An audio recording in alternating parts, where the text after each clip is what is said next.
Welcome back to the channel. This is an exclusive interview today for you guys. There are some casuals that probably watch this, but we got some hardcore fans on here too. You guys know who this is right here. We got your boy Elijah Swift Smith joining us today. Pretty hard to forget what he did just a few weeks ago at UFC 109.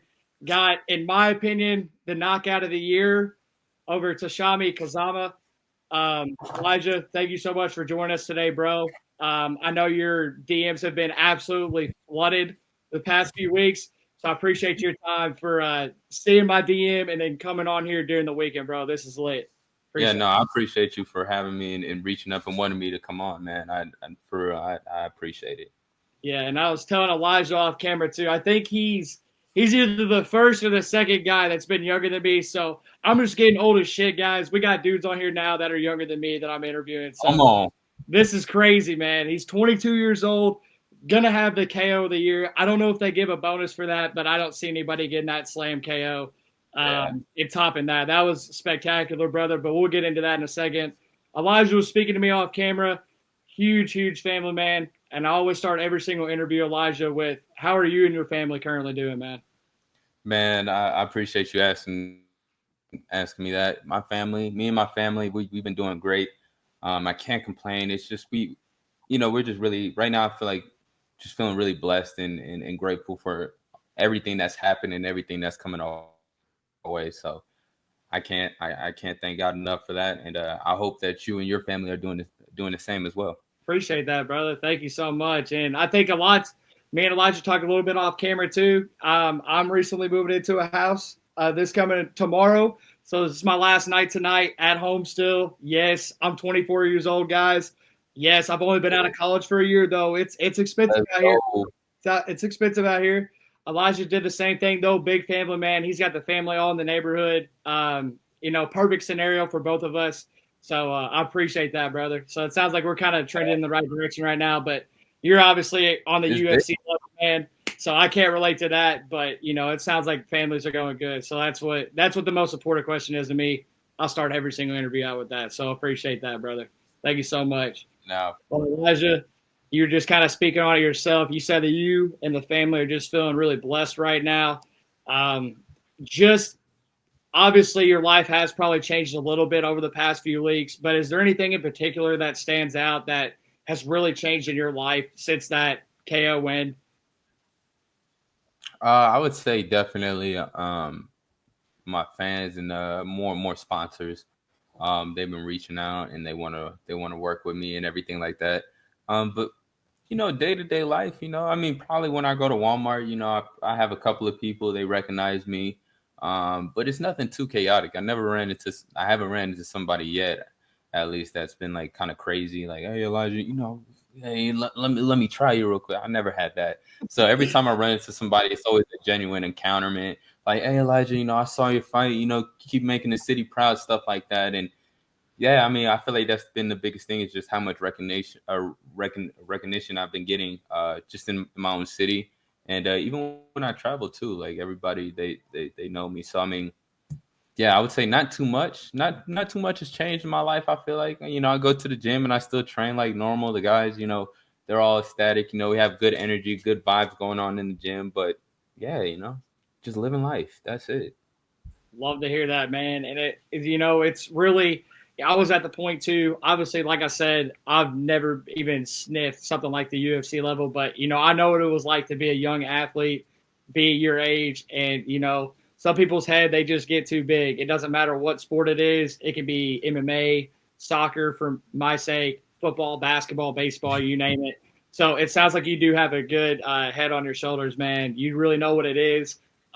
You're grateful for Yeah, all of it. And I, it sounds like you're keeping everything basic and routine in life. yeah, and you know what?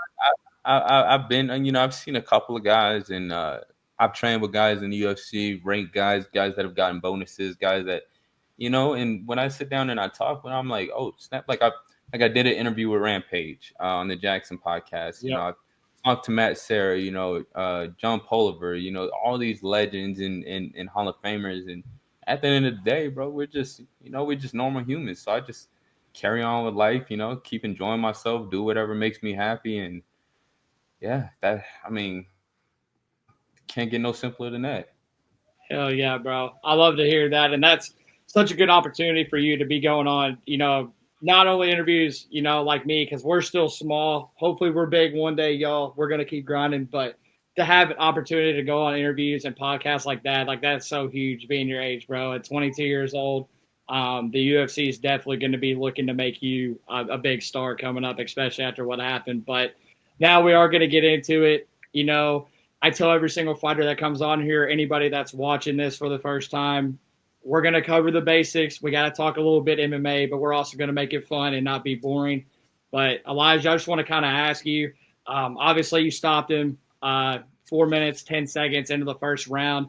Can you just kind of walk us through the fight a little bit and, what read or what went off in your head to just say, you know what, I'm just going to pick him up and slam him right here. And, this is going to end the fight. Because a lot of guys in a situation like that, they might not try to go for something like that, maybe give up position, maybe mess something up, because you were dominating the round already at that point. But was there anything in particular that just kind of set the light bulb off in your head and you're like, I could pick this dude up right now and like put his lights out and hurt him bad? Yeah, so you know what? Let me start from the beginning. There we go.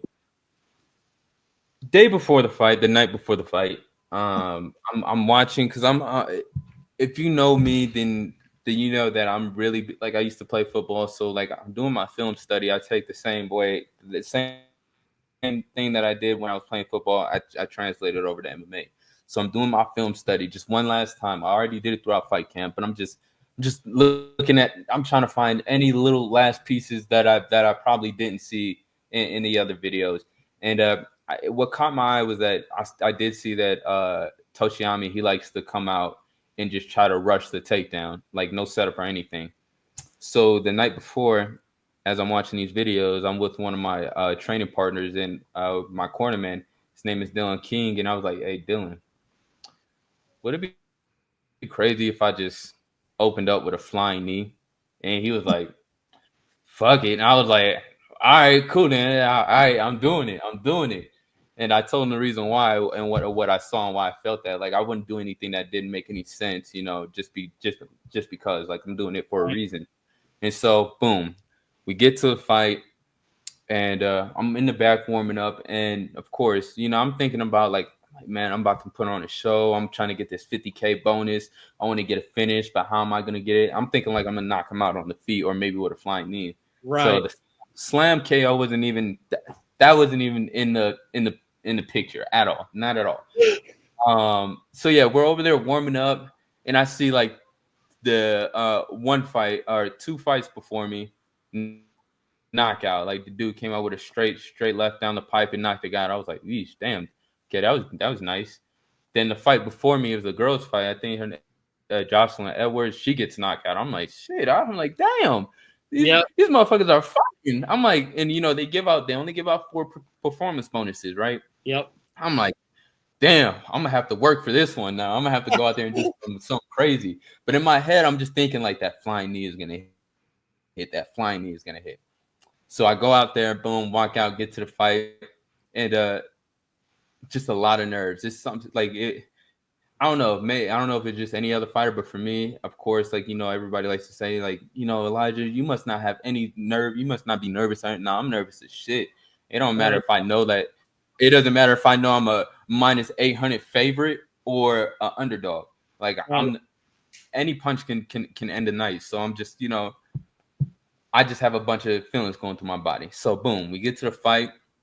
And we go, and I throw out 2 double jabs, and it wasn't even double jabs to really like land. I just wanted to see what his reaction was going to be, and I'm trying to find my range.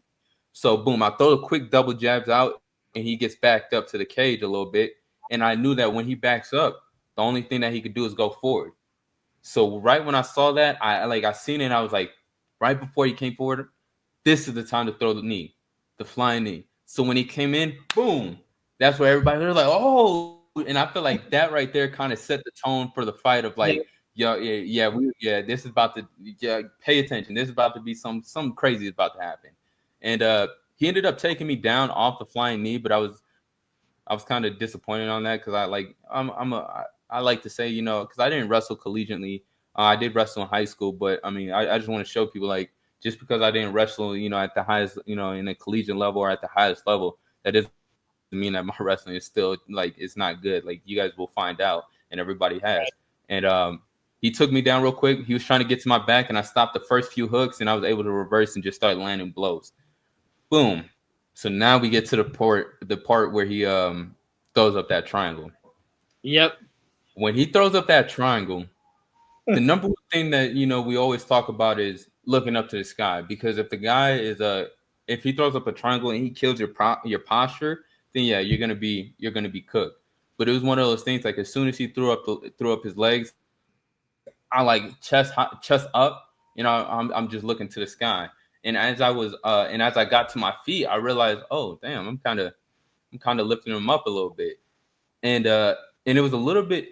Here's another part that a lot of people don't understand is that I lifted him up, but he kind of made the lift a little bit easy because he was still trying to hold on to the triangle. So it'd be Exactly. different if he was like, yeah, it'd be different if he was like dead weight. It'd be a lot more difficult.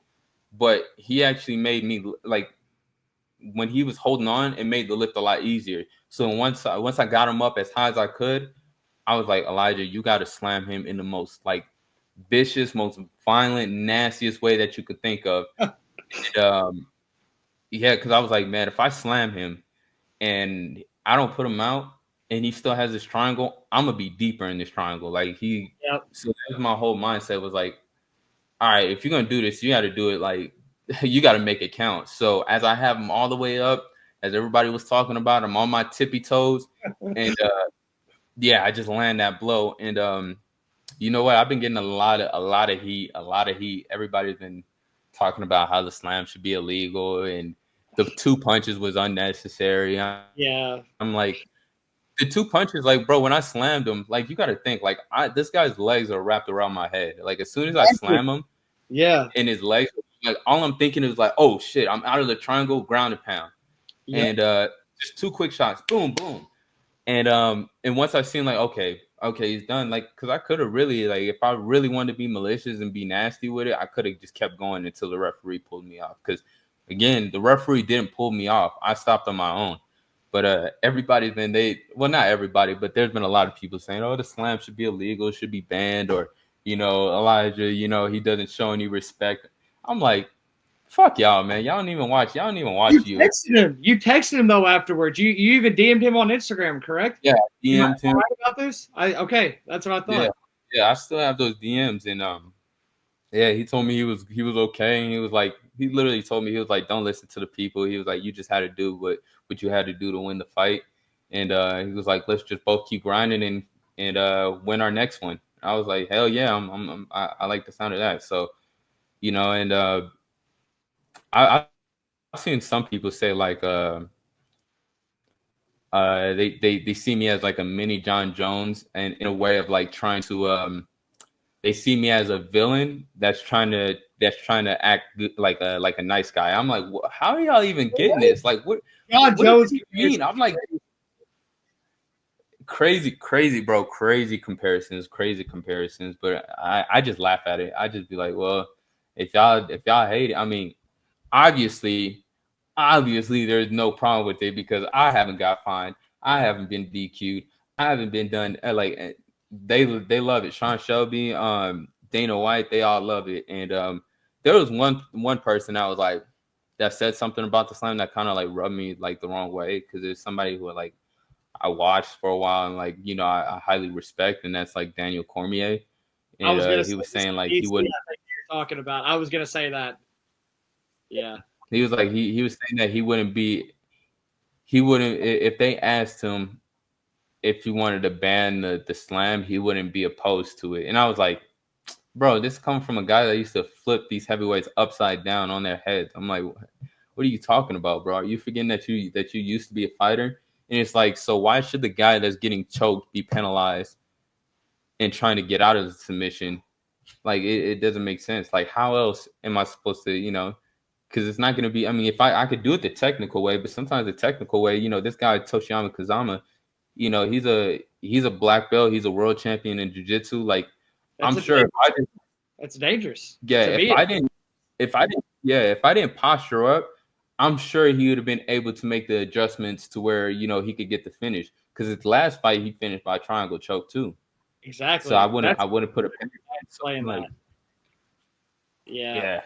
But I like, other than that, I I'm gonna mean, sit here and tell you for the people that I'm not gonna sit here and discredit a double champ because I will never ever be able to have the valid reasoning to say stuff, but at the end of the day, you're 22 years old. It was your second fight in the UFC. You're trying to provide for not only yourself but for your family, man, and you have to yeah, do what you have to do to win a fight. And it's got not to. like the other day, I believe, I guess this is the last thing I'll kind of touch on this about. I think it was either dirty boxing the other night. It was dirty boxing. A guy gets knocked out and then he punches or like goes after a security guard. Like that's being dirty. Like Yeah, that right there is being dirty. That that's, that guy got knocked out. He probably has a concussion at that point. Probably not in the right set of mind. But like all you did was just try to win the fight, and you got off him yeah, whenever the ref told you to get off, and you were already backing up anyways. So like there yeah. was no Like motivation there other than to win the fight, and that's my stance on it. And I'm not just saying that because like you're in front of my face. Like this is genuinely how I feel. I mean, I had everybody text me. People, my friends that don't even watch UFC were texting me. We're like, "Holy shit! Did you just see that? That was the coolest thing I've ever seen." Like that's the type of yeah, stuff you do in the sport, though. And I'm so glad that he's been such a good sport to you about it. I'm sure that's made you feel a little bit better after obviously receiving some criticism. But at the end of the day, it's like he said and like you said, you were just doing what you were doing to win the fight. You weren't doing it to make anybody else mad. You're just doing it to provide for your family, just like how everybody else does. If you leave, tomorrow's Labor Day, Tuesday, we're all going to go to work. My job's yeah, not to fight somebody and be in the UFC because I don't have that, but I got to provide for my family. So why is that different from yeah. why is that different from what you're doing? You know what I'm Facts, saying? That's facts. how I Yeah, look at it. exactly. Nah, I think That's that's exactly. and I've had like I'm telling you like it's been some of these fight fans they're just so funny because they want to see a knockout, but then when they see a nasty knockout like that, now it's like, oh, it's too brutal, this is crazy, Yeah. this is mayhem. Like, all right, shut up. But and also nobody says anything when Francis Ngannou when he knocks out Stipe and he fucking goes for a Donkey Kong hammer. You're like, oh, nobody Yeah. said, but hey, I mean, the only thing that I could do is just keep going forward. Like, I mean, what am I going to do? Sit here and try to argue with every single person that has a problem with what I did? I think that in my eyes, it's like I can care less. But it's And I funny. I like to read the comments though.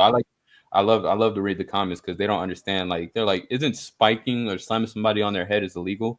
And I'm like, yes, it is illegal if they're not going for a submission because they every time you get a rule, the ref will come back and give you a mini rules meeting and talk about like what is deemed as spiking and they always say now if an opponent is holding on to a submission that is 100% on the opponent because they have the ability to let go at any point in time. So if yes, they choose not to, then the result that they get, is what they get. well, that's exactly what you said right there. But yeah, guys, I thank you so much for elaborating on that, Elijah. That was awesome to hear. Your insight on that, kind of everything that's just kind of transpired over the past 3 weeks. I really appreciate you breaking that down for us, man. But I'll just cap it off of this. Spectacular KO once again. I'm not glazing, guys. So if you're in the comments, you're gonna say I'm glazing. I mean, it was spectacular. It's gonna win KO of the year. Good luck beating that, guys. Elijah, congratulations on that, and Thank bonus, man. I'm sure there's many more in the future, and that's what we're going to get into now. You're 2-0 in the UFC, 9-1 overall as a professional. You took absolutely zero damage in that fight, obviously. So I wanted to kind of let you have the floor here to talk about when's the next time you want to get back in there, and do you think that we will see you later this year or early next year? I'm hoping to see that you guys will be able to see me again before the end of the year. I was talking to my manager right after the fights. We got back to the casino and or to the hotel, and he was like, how does November, December sound for you? I'm like, shit, I can go next week if y'all wanted me to. I mean, like y'all just give me a name and where, and and I'm all game. Like you'll never see me turn down a fight.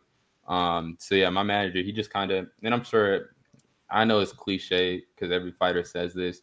My manager, he just gives me the fight, and I just say yes, and that's literally all it is. Like what happened when we got matched up with Tochiyami Kazama. Like before, I was calling out a couple of different people, and I was calling out a couple of different people and not understanding the business aspect behind it. Like I told them, I was like, I would want to fight Raul Rojas.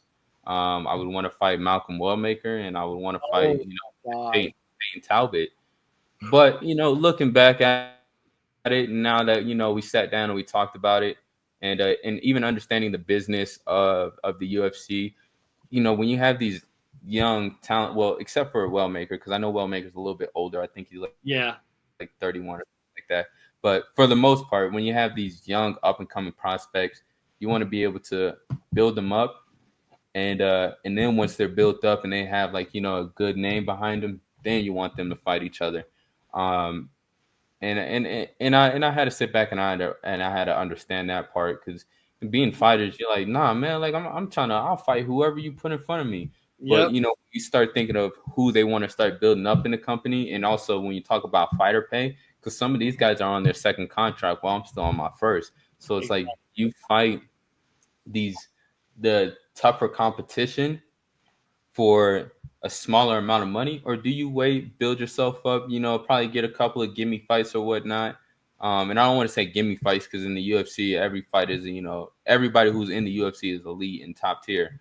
But it's like, slowly push yourself up into the rankings until maybe you get to your second contract, third contract, and then that way you're fighting the tough guys for the right amount of money. You know what I mean? Or building up those big fights for later on down the road that everybody wants to see, because everybody, they want to see these fights happen right away, and it's like you got to understand the business aspect of it, and what they're trying to do and what they're trying to accomplish. For sure. And I'm glad you just brought that up too, because I feel like a lot of fans, and I do love the sport. We wouldn't be doing this if I didn't love the UFC, but I think they do have the worst fan base as far as being educated on it. And I think a lot of these people, they don't realize that the guys that are fighting each other, they're not making the same money. You know, Exactly. if they're not making the same money. So if you're not on that second, third, fourth contract yet, and you're still on your first, like, why And would then why would you fight somebody in the top 15, top 10? Like it doesn't make sense. it You're not doesn't making make the same sense. money as Like, them. yeah, like I'm getting ready to fight a guy who's, let's say, for example, he's making 60 and 60, Yep. and I'm making 12 and 12. You're like, even if I beat him, he's still getting paid more than what the hell I get paid for my win and show money. Exactly. And a bonus. And a Yeah, bonus and almost. and the Almost. bonus. Like, Yeah. good lord. Yeah, that's what I'm glad you brought that up, and that is something I feel like the fan base does lack a little bit of being educated on knowing that the purse to show and win is not the same on both ends. It's all about Yeah, at negotiations all. on that. So I'm Literally. glad you So brought like when I sit here, yeah. So when I sit here and I see guys that are talking about the fights and all that stuff, like, oh, I want to see Elijah fight this person or that person. I'm like, shit, yeah, I want to see it too myself. But now it gets to a point where this shit means something for real, for real. It means something. You want to Yep. build up your record. You want to get past that first contract in the UFC, get to the second one, because once you get to the second one, then that's how okay, now we start working and start getting closer to maybe the top 15, or top 20, start breaking into those realms. But I mean, just think about it. Let me put this into perspective. I fought Vince Morales, all right, February 15th. Yep. About 2.5 weeks later, and I beat him. I beat him. 2.5 weeks later, Vince Morales was fighting again in Mexico City against who? Raul Rojas. Yep. And I feel like if if you watch the fight, I feel like I beat up Vince Morales a lot. I mean, not feel like, I know I did. I beat up Vince a lot worse than what Raul did. And Yep. Raul, before he pulled out, he was supposed to fight Rob Font. who was supposed to fight again at Noche, and now he's not fighting him. Yeah. Yeah. So I mean, like, it's like you go from me, Elijah Smith, my UFC debut. I fought Vince. Then Raul Rojas, who's been in the UFC, I don't know about like 2-3 years or whatnot. He fights Vince Morales, and now he was given a chance to fight, a top 15 opponent. Yeah. You see what I'm saying? But even so, like for Raul, like I want to see him do good. But I still do believe that maybe still obviously I'm not his manager, I'm not his pops. He's a grown man in his own right, so he whatever he does. But if I was in his position, I would wait. I would wait before I crack that top 15 because he's still only 20. You still have a lot to learn. You can only get he has he's only going to get better. Keep waiting because you go out there and you fight Rob Font, right? And say you beat him, which is a tough task to do. For sure. Every single fight after that is going to be against another ranked opponent. The tough, it's every single fight is going to be tough. Yep. So I just, in my thinking, it's like being 20 and jumping into the deep end because we already saw what happened when he jumped into the deep end too early when he fought Christian Rodriguez. Yep. He got a little bro, and I feel like that could be detrimental into his career growth. But I'm not his manager, I'm not his pops, and I'm not him. So maybe he has something that he believes in himself, and that's sometimes always a good thing. I mean, that's always a good thing all the time. For sure. For sure. I'm glad you brought that up. Actually, I forgot to tell you off screen. Rob Font's also one of my good friends, so that would have been a tough task for Raul. I think that would have been a good fight at Noche. It is I think unfortunate that they're not fighting each other, but yeah, Rob's another guy, UFC vet. I mean, going against Raul, he's a young guy. I don't know. I he's don't an know. and Rob Font, like when I seen him fight Gene Matsumoto, I was like, oh shit, Rob. I was like, Rob still got it. He Yeah, still got it. I was like, And Matsumoto, he's not, and he fought on my last card too. He fought Miles Johns, and he's a really good, well-rounded fighter as well. So I mean, yeah, I don't know I mean, I guess Raul, he was asking for that fight, and they gave him that fight, and I don't really know what he pulled out for. I don't know if it was injury wise, but who knows?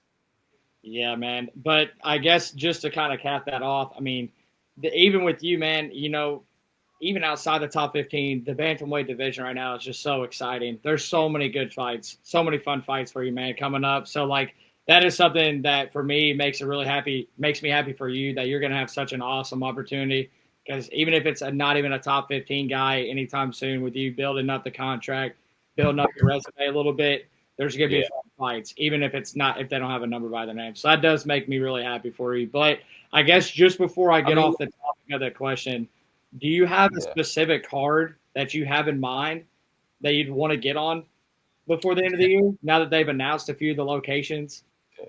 Um, I mean, I think the number one place is always going to be MSG. Okay. That's always going to be number one. But I don't know when they're coming back to Colorado to the Ball Arena where the Nuggets play. That'd be dope to fight back at home. And I think another good one will of course be the T-Mobile Arena, just right there in the mecca of Vegas. Um, so yeah, those three: T-Mobile, MSG, and Ball Arena. But Well, I'm game to fight anywhere. You fly me across the world, UFC Brazil, freaking, we go to Perth or something like that. I don't really care. Um, the only thing with those is that you have to.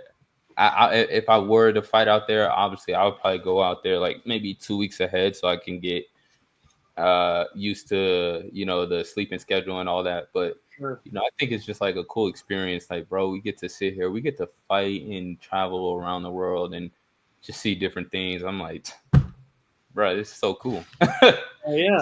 Cool. Hell yeah, man. That makes me happy though. I'm glad you said the top three that you did because that is actually three of the four locations for the remaining pay-per-views this year. There will be two more at T-Mobile and one more at MSG. So that Yeah, sounds like you're wanting on the pay-per-view card wherever it goes for 320. I don't. care. Yeah, that Yeah, I don't even care from the first fight or the prelim main. Like I don't care, or if I'm on the main card, like I don't care. I just want to be. I don't care if there's even like if I was the early, like I said, the first fight, and there's only two people in the damn stand. Like to me, like to sit there and be able to say like, yo, I fought in Madison Square Garden or I fought in the T-Mobile Arena, like coming from fighting in small bars and stuff like that and venues that only held like maybe 200-300 people, like crazy. it's different. It's like I'm grateful. That is crazy. And I guess for me personally, before we get to the next question, I do hope that you're on that MSG card. If tickets are reasonable, I think I'm going to be there. So Yeah, that would make me very happy if you do get on that card. But Elijah, I that do would. want to ask you now. Um, you know, what's it like being in the UFC?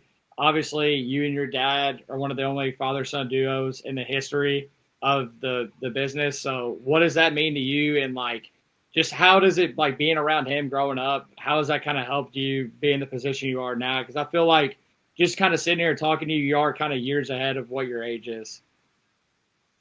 Yeah, I mean, I've been told that too, but I feel like a lot of my, I guess, wisdom you can say is just from me having a daughter at a young age. Like I had Mm-hmm. my daughter, it was my sophomore year of high school. I was 16. Didn't have a car, didn't damn sure didn't have my own place, didn't have a job, and I think my mindset switched from being a regular, normal teen high school kid to stepping up and becoming an adult and being a father. So it's a mixture of that and definitely a way that I was raised. I mean, I've seen my dad conduct himself, being in a going on the Ultimate Fighter twice, fighting in the UFC, fighting in Bellator, becoming an RFA champion. Oh, at the time when it was called RFA, now it's called LFA, and Yep. just watching his interviews and all that stuff like that, and like I said, just trying to figure out like how can I take a little bit of his style and bring it into mine. But you know, fighting in the UFC or doing even fighting MMA, like that wasn't always the initial.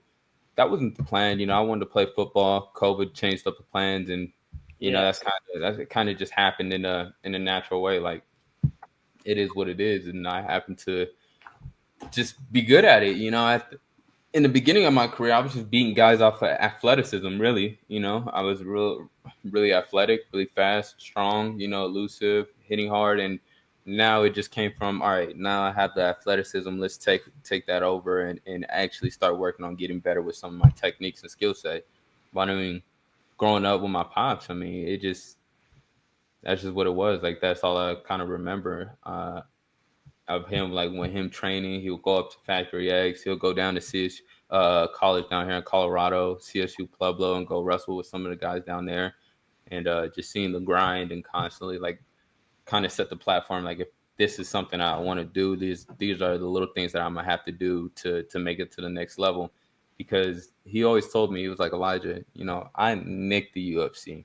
Like I've only had one fight in the UFC, and that was it. And he was like, I want you to go further. So you got to be able to do way more. You see everything that I did, you got to do even more than that. So I mean, that just kind of always put in the back of my head, like if I wanted to get to somewhere that we've never been, I'm gonna have to do stuff that we've never done. Yep. That's a powerful message right there, and I'm glad you said that too because like I just feel like, especially with him and kind of what you just briefly said, it sounds like he didn't really force it upon you to do MMA. It sounds like he brought you along to say, like, hey, this is what you could have if you do, go further than me. But, with your football background, it sounds like he just wanted his son to be involved in sports or some sort of Yes, activity or club like that. this is kind of Probably like helped what a lot. I was getting ready for COVID happened, shut everything down, and my coach he was like, your dad, because my dad he owns the gym, and he was like, your dad has a gym, so just be trained in the off season for when COVID ends, and they hop back into it. So I was like, cool, did that. So I was really just training just to stay in shape for whenever school opened Yes. up, hop back in, but it took longer than what I expected, and within that time being, it was like 2021. I had just turned 18, and I was like, "Yo, we've been training all this time. Let's go ahead and take a fight." And at first he thought I was just bullshitting until I came in on Friday, and Friday is our sparring days because he was like, "If you're serious, come in on Friday." And yeah, the rest is history. And I went out there. My first two amateur fights lasted a combined 22 seconds. The first fight was a 15-second knockout. The second one was a 7-second knockout. And I was like, all right, well, shit, I guess I'm not playing football anymore. And Yeah. I tried to go down the school route. I really did, but I mean, I'm not gonna lie. Like at some point in time, I will end up in going back and try to get a degree in something that I really like. But I mean, as of right now, it just wasn't something that it wasn't fulfilling because I always wanted to play, I always wanted to be a college athlete. My girlfriend, she was a college athlete. She was a thrower at Boulder. She even beat Brock Lesnar's daughter in a shot put and broke the school record at Boulder. Oh Um, shit. Okay. yeah, like some legit shit. And her brother, uh, I mean, she's my girlfriend. She's Samoan, so all three of her brothers are freaking gigantic. Her brother that played at Boulder and then transferred to Michigan. I mean, he 6'6", 350. Yeah, animals. Like these boys are huge, He huge. played football for So Michigan? Michigan State. Michigan State. Oh no, not Michigan State. I'm a Michigan fan. My family's from. He said no. He said, "God damn it." Oh no, I was gonna know him. That's so dope though, man. Holy shit. What an athletic family you guys have. Yeah. So yeah, we about to have some D1 babies here. Shit. but yeah, it was just like one of those things. Like you said, it wasn't MMA wasn't something that was forced upon me. It was just like my decision. I was like, oh shit, I'm training with some of these guys that actually do have fights, and I'm like somewhat getting the better of them. I'm like, you could probably do this. So I just took a chance on myself, just being bored of not doing anything during COVID. Yeah, COVID was definitely rough to stay. It's I feel like it's kind of like a UFC fighter that has stayed healthy and they just can't get a fight. Their agency can't get them a fight. COVID was very, very hard, I think, on all athletes. I speak from, personal experience through it because I was in college. Like I was a college athlete when that all happened and it was very tough to train. But I Yeah, was in the best shape of my life, but it was very hard to train some of those days. But I guess my last thing I want to touch on that was, you know, I think it's so important, especially with the sport of baseball. I think that there's so many dads out there that just like force their son to play this specific sport. Like you're not going to play this, you're not going to do this, and I feel like their sons never work out, or maybe it's their daughter too. You know, yeah, I feel like they just don't they just get burned out and then they get left and then they yeah, don't reach their full potential. So I'm so glad that your dad was able to pave that path for you, be there for you, show you the reins, but still be like, hey Elijah, like I'm going to support whatever you do, whatever sport you play, and we're going to take it to the next level. So that's so dope. I'm glad you got to experience that because I think that is so key in life. But yeah, Elijah, yeah. we got to get into the cool shit, man. All Let's right. get it. I do my research. Okay, I do my research. I got to be respectful to all my guys that come on here, especially because I end up calling, like me and you, we're gonna be boys now. So Oh yeah, we locked in. you dropped some songs this summer. Yeah, You dropped some songs. You dropped three of them. We'll get to the names of them later on because that's gonna be a rapid fire question. But yeah. how long have you been doing music? And when did you really start a passion for that? Yeah, so I've been doing music. Like I started, I've always been musically inclined. Like I would just since I was a young kid, like I would sit there and I'd be on like Garage Band. We used to have a desktop, and I'd just be like rapping and shit like that, like just freestyling. Everybody they like Elijah, be quiet. Yeah, you don't believe in me. Watch this. But it wasn't until what year? I want to say it was about like 2017, 2018. One of my good friends, his name is also Elijah Bahorquez, and he passed away. But he's the one that got me into it. He had an uncle, and his uncle, we would go to his uncle's house and go record some songs. And our first song that we dropped, and like everybody back in high school, they were like, "Oh, this is hard." Yeah, So I would say he definitely paved the way for me, like stepping out of my comfort zone, because I was always scared to like make music and not knowing if anybody would actually like it. But he was like, Elijah, it don't matter if they like it. He was like, bro, you put out you whatever you feel like, whatever body of art that you've made, put it out. If you're proud of it, it doesn't matter because you never know. There might be some person down the road who's bumping your shit left and right, like they love it, and then there's gonna be people right down the road that don't love it, and it's like that's and he was kind of put that in my head like it's just let's just do it, man. Like let's stop being scared. So yeah, I started making music, went to his uncle's and kept going with it, and then after that I got to a point where I was like let me start recording myself. And so I ended up investing money into a MacBook, and yeah, and I just started getting to it, and I learned how to mix and master my vocals, and yeah, so it's been quite a while. I want to say about like music has been a part of me since I was like 12, 13 years old. That is so dope. Rest in peace to Elijah, by the way, as well. I, It sounds like he's a dude that I would get along with as well because it's kind of like what we're doing right here on this channel. Like we just got to you just got to put it out there. If you love to do something, you got to take a chance on yourself and the rest of the world because you don't know who's gonna like it. It's like exactly like he said, and that's how it goes. So that's so dope, man. We're gonna talk about the songs here later on, though. I got to save that for a rapid fire question though because that's I'm interested to see which one you're gonna pick here, but that's so dope, man. I hope you continue to drop music because it's dope, always. and that's awesome. It's awesome to be able to have so many different fun hobbies to release from something like fighting, especially whenever you're not in the camp. That's so Definitely. cool. That's so cool to have that talent there, man. So shout out to you for that. If you guys want to listen to his songs too, we're gonna drop those in the bio as well. We'll Yeah. drop the album and we'll drop the name of the songs. But you guys will hear those here in a second. But Elijah, you also talked at the top of the show that you've gained a lot of sponsors. I think if you get on your Instagram, you got like 3 or 4 in your bio.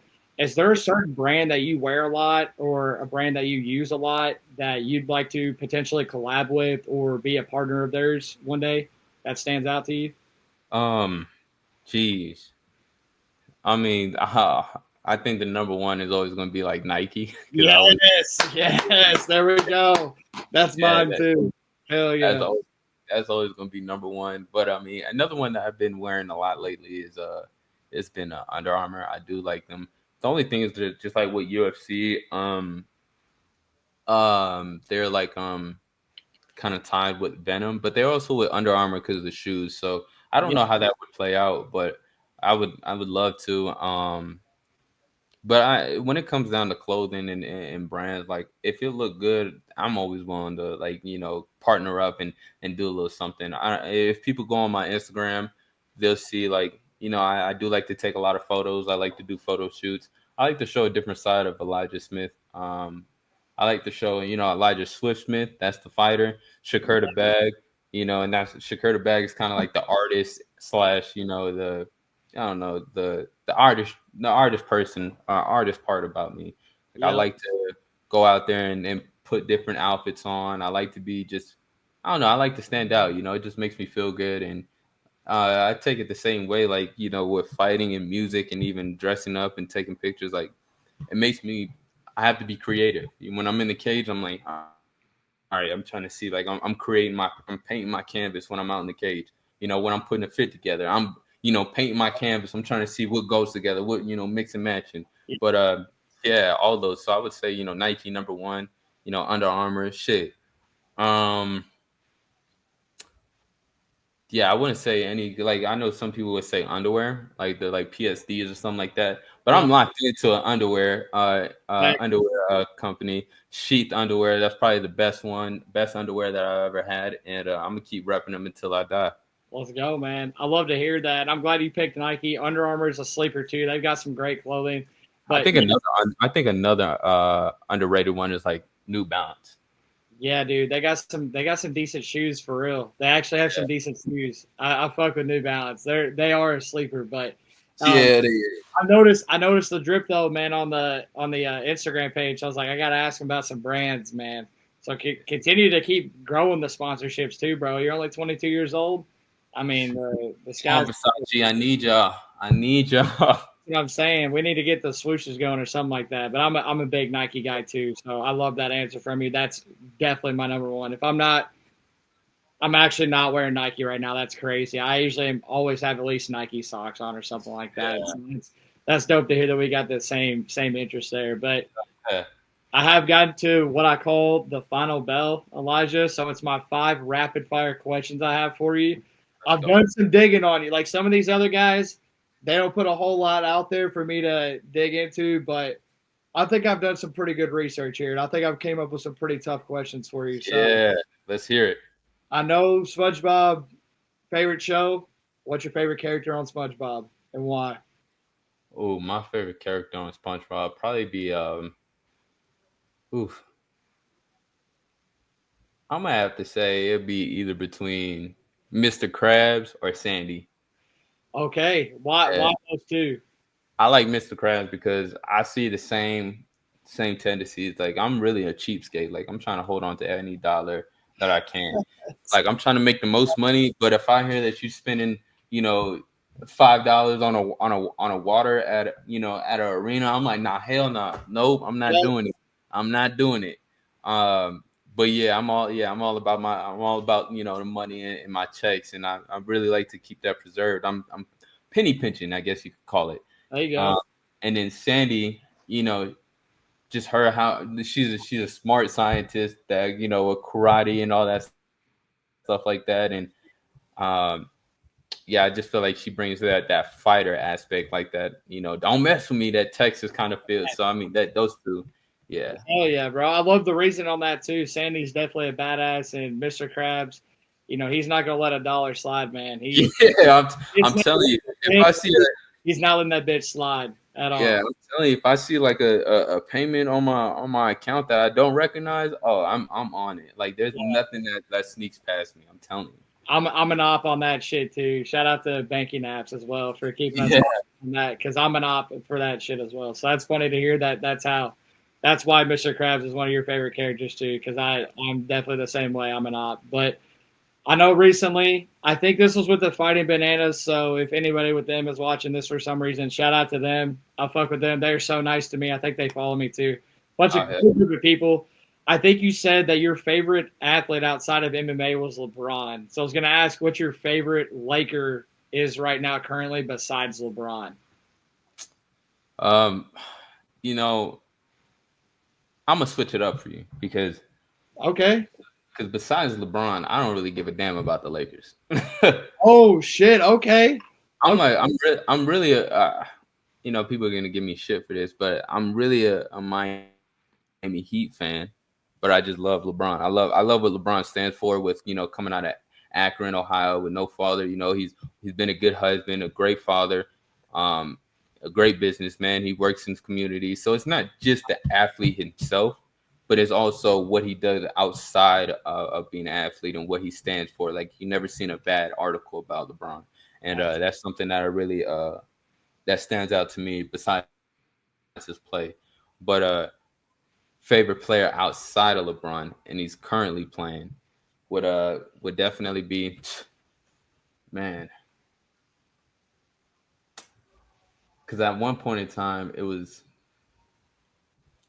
Dwayne Wade, but currently playing right now, Jersey at the house right now. I'm a huge Miami fan. I like the Pacers are my team. Don't yeah, fucking go crazy in the chat section if you're watching this because I love the Pacers. They're number one. Heater yeah, number two. I'm a big Tyler and Bam fan. And D Wade. Love yeah. those. Wade is gonna be he's always up there, but currently playing top NBA player right now. That is my favorite. I would have to say low key Anthony Edwards, Yeah, and it's hard.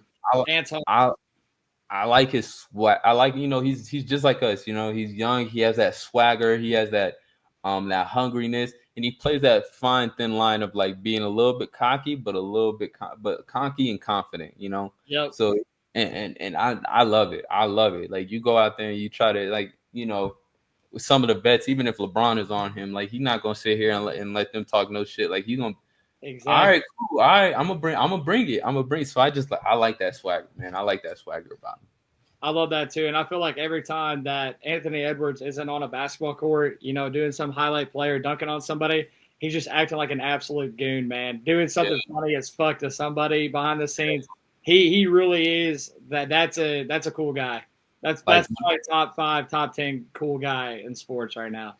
like sure. what's that movie with Adam Sandler that he was in? I can't remember. It was like a basketball movie. Oh, it's oh my gosh. Oh my god, I'm going mind blank right now. I love Adam Sandler too. Yeah, Oh my but god. he played a good like Yeah, kind of like villain kind of basketball player role. And I just like that. I like that style. I like the way how he's able to switch it up. And I feel like the same role that he played in that movie. I can't remember what movie it is, but it's the same way how he is in real life. That's just him. He gonna shit talk you with a smile on his face because he knows it's gonna get you riled up.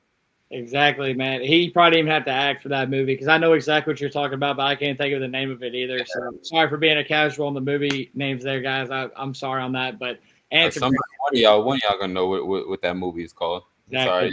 That shit in the comment section below. If you once you watch this video, I'll give you a high five for the person who ever did. I'll give you a high five right there.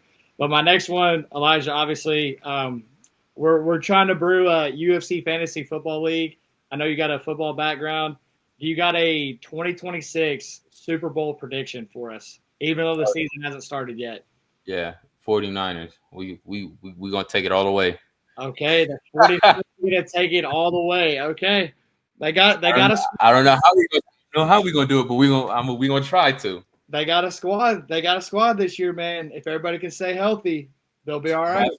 I'm not gonna lie. I feel like that's probably been our biggest like Achilles heel for the last like couple of years. Like we'll have a good team. We have Christian McCaffrey. Debo Samuel, Trent Williams.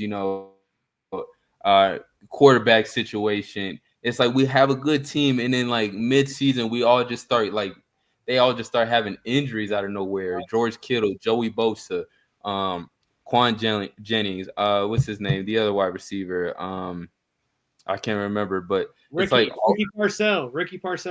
Ricky Parcell, but the other one, black guy I can't remember his name. He just last year he tore his ACL, and he was another wide receiver. He went to Arizona State. Golly, why am I? Oh, Brandon Ayuk. Brandon Ayuk, yeah, he was about to be a Steeler. I'm a Steelers fan, so he was about to be a Steeler at one point last year. Yeah, I was like, Brandon Ayuk's name, man. That makes me so pissed. man, I'm like, Lord, we have it. We have the team, we have the talent. Then you got Fred Warner on the defense. Probably one of the best linebackers in the game. And man, if we could just stay healthy and I know it's hard too because it's how many games in the NFL? It's like 17 games. 17 games. I think it's like 18 or 19 weeks now. The schedule's absolutely crazy. And I understand it's hard to stay healthy, with that constant, hitting, and it's a lot. But man, if we could just stay somewhat healthy, I think we can have a shot. But that's been our Achilles heel. It's like we'll get to the playoffs. Even last year, I feel like we kind of like because we were looking bad, and then obviously, then out of nowhere, we just flipped it around when everybody started getting healthy. Mm-hmm. So who knows? But I still got faith in my guys. All right, man. Well, hey, I'm right there with you, even though I'm not technically a 49ers fan. Can definitely see it, man. They just got to stay healthy. They got an absolute squad. So shout out to the 49ers. Who is your team? Okay, so my family is originally from Pittsburgh, so I'm a big Pittsburgh Pirates fan. Unfortunately, because we are ass outside of Paul Skeens and Andrew McCutcheon. Shout out to those two guys. But I'm a huge Steelers fan. Born and raised Steelers fan. Been a Steelers fan my whole life. I fucking hate Aaron Rodgers though. I'm so mad that he's our quarterback now. I think he's terrible. So You said, "Good Lord, man." I think I just don't see who's your backup quarterback. it's Will Howard. Sorry, right now. Hold on, chat. My Mac is about to die, and I guess I don't have it plugged in. So hold on. We're keeping this. I'm on 1%. All right, we're chilling now. We're chilling. Okay. Backup quarterback is Will Howard. He was Ohio State's quarterback last year that won the Natty. Obviously they're gonna start Aaron Rodgers, but I mean, he's gonna get hurt, bro. He's gonna get hurt. He sucks, bro. He's not good. Do not draft Aaron Rodgers. If you are doing fantasy football, do not draft him. Oh man, when I tell you right now, man, my fantasy team looking great. I mean, I showed you already. Hell So yeah. if everybody stays healthy, I'm trying to. You know what? I'm in the middle of doing a trade right now. I'm trying to get I'm trying to get Derrick Henry from one of my guys, and I was willing to give up I think I was trying to give him a tight end and also another oh, I was gonna give him Ashton Genty. Okay. Ashton Genty, and then because he needed a tight end, so I was gonna give him Evan Ingram. I was like I was That's like that's a sneaky little trade there, man. I That's was, I was like I was like, come on, man, let's talk some business, my brother. Do you get D Henry on your team though, man? I mean, the Oh Ravens man, are so good. I mean, I hate to say that because I'm a Steelers fan. They're so nasty though, especially Derrick Henry, dude. You get man, him if on I your get fantasy team, it's over. he's a walking 20 points a week. If you play standard rules, he's a walking 20 a week, if not more, Easily. usually. I'm like, man, get them on the 5 yard line. If it's and not the 1 yard line, because I don't want the 1 yard line, because then that no, I don't know. I just feel like they're gonna have Lamar QB sneak or something like that. But Exactly. yeah, Yeah. get them on the 5 yard line and just let them punch it in. That's all I need. I don't. And then occasionally he'll rip it for 120 yards. I'm like, man, that's it. That's all I need. Exactly. Nah, he's tough, man. So Elijah's definitely got something cooking there, but we're gonna tell you guys right now, we're in the works of building a fantasy football league with me and my closest UFC friends in the same fantasy football. We have until Thursday night to get this together. So as soon as me and Elijah get off here, I'm gonna start negotiating on that. Yeah, Um, Elijah might have to help me out too with getting some guys because we're a little low right now in numbers. We're trying to get 8, and we'll also keep a board with you guys to keep up with that. So that'd be so dope. I don't know if anybody else is doing something like that, but me and Elijah are definitely going to try to get the ball rolling because that'd be so lit to be in a league all together. I that think. would Even be. though I'm not a fighter, but I mean, if I'm the creator of it, then fuck it, I can be in there too. It's all good. But Elijah, my last rapid fire question for you. We were talking about your music earlier, man. You got to choose one of your songs. He had 3 songs drop on his album this year. So if you get in the car, are you playing Here We Go Again, Chaotic, or Freestyle? Ooh, when I hop in the car, first one that I'm gonna put down is of course, Here We Go Again. Okay. I made that song probably like maybe 2 weeks ago, and I sent it to my homeboy. His name's Ron Reezy. He was featured on it, and took a while for him to send it back because he was like, man, I don't know how. He was like, man, I don't think my verse is hard. I was like, man, let me hear that shit. I heard it. I said, yeah, we're putting it out. Okay, that's hard because sometimes he likes to overthink. But I'm like, man, this is what I was looking for. For So sure. I would definitely it'll be Here We Go Again. But my second favorite one on the song is not Chaotic. It's actually Freestyle because we literally just hopped in that shit. Like we hopped in the Right. studio. And we were just going back and forth, and we were just like saying some crazy shit. And I was like, yo, and Chaotic and Freestyle, those two songs were like songs that we recorded probably like maybe we probably had those two songs for about like a year and a half. Wow. Yeah, Wow. yeah. I have so many songs that are in my phone that I've held on to, and I'm like, damn, what am I doing? Just put it out. But I mean, Bro. but if you guys really wanted to see, if you guys listen to my music, the two songs that I want you guys to listen to, of course, I want you guys to listen to the Summer's Over EP, which has the Here We Go Again, Chaotic, and also Freestyle.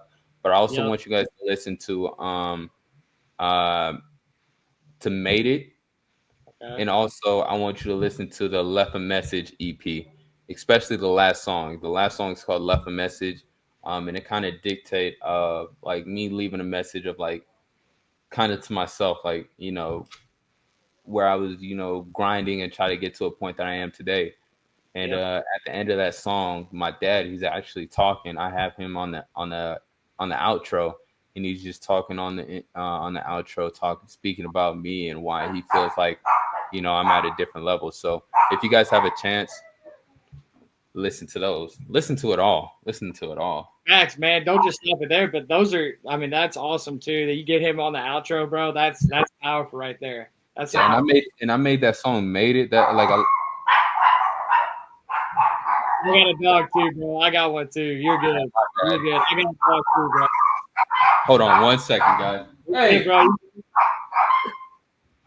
Um, but when I made the song "Made It," I actually made that song after my. Man, I can't even think right now. Hold on. You good, bro? You good? Can you grab him? Okay. Good lord, I was about to. I can't. You're good, bro. You're But good. Oh, too. yeah. So I made it right after I got my contract from the Contender Series, and I was like, man. And I started off. I was like, Mr. Bag put the city on. I'm like, yeah, he did. Remember, we was nothing, chased the dream, and we made it big. I was dead broke. Now I'm looking out Versace lens, but Shorty caught that way before the fame because we was locking in. Like that was like, I was like, man, that's how I was feeling. I was like, y'all gonna feel me. Y'all gonna feel me. No. So it was just perfect, man. That is so sick. We definitely everybody needs to check that out. We'll drop those two down below too in the description. I will say before we get to the final question that I ask every fighter, I'm gonna tell you right now to your face, and I will hook this up for you. You need to get on the track with my best friend, Terrence McKinney. You guys need to get on Oh, the track yo, together. if you, I'm being dead ass. If He you if you raps. if you able to lock me in with him, come on, let's I will do it. I will set that up as soon as we get off here. Actually, if you are Yeah, like, seriously interested, he raps too. Dead serious. oh hell yeah, I'm more than interested. Like, I And love you that's guys are that's in different divisions too. You're in different divisions, so like yeah, y'all are never cross each other's path or nothing like that. We'll get you guys on a track if you're interested. If yeah. you're interested in that, we will Oh set hell that. yeah, 100%. Like I'm always big to like collab. I love Oh collabing. fuck, that'd be heat, bro. That'd be heat. I think that would be dope. That would be something that like that's not what fight fans were asking for, but it was something that they need. You know? They have to have it. They got Yeah. to have a Swift and a T Rex collab, baby. Oh my goodness, that Oh, would be hard. That would be hard. that would go crazy. But Elijah, I have gotten to my final question. I ask every single fighter this that comes on the channel. What is your message to the fans watching this interview to tune in to continue to watch your journey inside the UFC? Yeah, my message to all the fans that don't know me, I just want you guys to keep watching my fights. I'm always going to put on a show. That's all I'm ever looking for. I've never been in a boring fight. You guys can look at my last two fights when I fought, Vince Morales, and also on my Contender Series fight, and of course the last one August 9th. And yeah, I'm just a regular, 22-year-old kid that just wants to, keep showing out, keep putting on for his own city, and you know, just make everybody proud, and not only just make everybody proud, but inspire, people that are looking up to me. Because that was something that when I was coming up, I never thought I would be in that position to where I was like be an inspiration to people, even people who are older than me. I could be an inspiration for people that are younger than me, but it's the ones who are older and they come up to me, they're like, Elijah, I know that you're, I'm older than you, but you really inspired me to go out there, and I don't know, maybe work on my fitness goals. I don't know, maybe get out there and get in front of the camera more, Yep. exploit my, put it all out there. Maybe I have a business that I run and you just make me want to go even harder. Especially for people that are in my city in Colorado Springs. We're not the biggest, but we're not the smallest. But I mean, you never know who you affect. It could be somebody across the world in a whole nother continent, and they see you fight and they're like, yo, I want to be just like that guy. Like he's 22, I can do the same thing by the time I'm 22 or something like that. So yeah, I just want people to know that, I love to have fun. I love to joke around, and I like to fight. I happen to be good at it. Yes, sir. I appreciate that powerful message right there. That was such an awesome one. A guy that just gets it right there, folks. I guess just to sum it up, it's a guy that gets it. You see the grand scheme of things. It's like you said, there could be somebody over in Asia right now watching you that's young and they're trying to come up. So, Elijah, thank you so much for the powerful messages today, man. Thank you for elaborating on everything. Sometimes, it's hard to get guys to get to talk.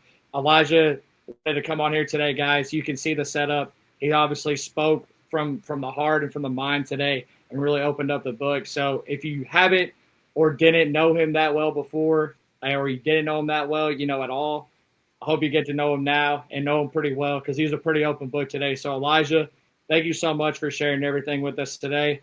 Thank you for taking time out of your weekend. And thank you for joining on Hawk Talk. I'd love to get you back on here once you get a fight booked, and we can talk about that and preview that a little bit, brother. I really Uh, appreciate it today, man. This has been phenomenal. We ran almost an hour and a half. This was supposed to be a 30-minute interview, guys. You got an hey, extended one from Elijah today. So yo, Elijah, when I'm in the town, man, I like to chat. I like to talk about everything. I like to give out my perspective on everything because I feel like that's another thing that a lot of fans want to see for sure. and want to know. What does so and so think about this? What does so and so think about that?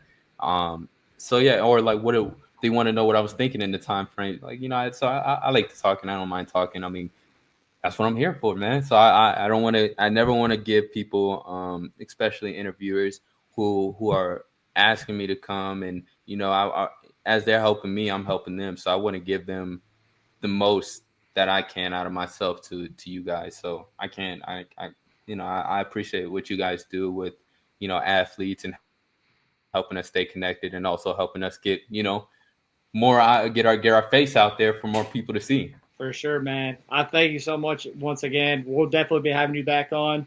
Big things ahead for me and Elijah. It sounds like we got some fantasy football stuff. Maybe even a rap song coming out between him and Terrence McKinney. You guys know Terrence real well. He's been on Yeah. here. You hear me talk about him all the time. But Elijah, thank you so much for joining us today, man. Fans, if you guys were here for all 90 minutes, you got an absolute treat. We will see you guys next time on Hawk Talk. Tune in to watch Elijah fight later this year, and we'll see you guys next time. Appreciate you tuning in.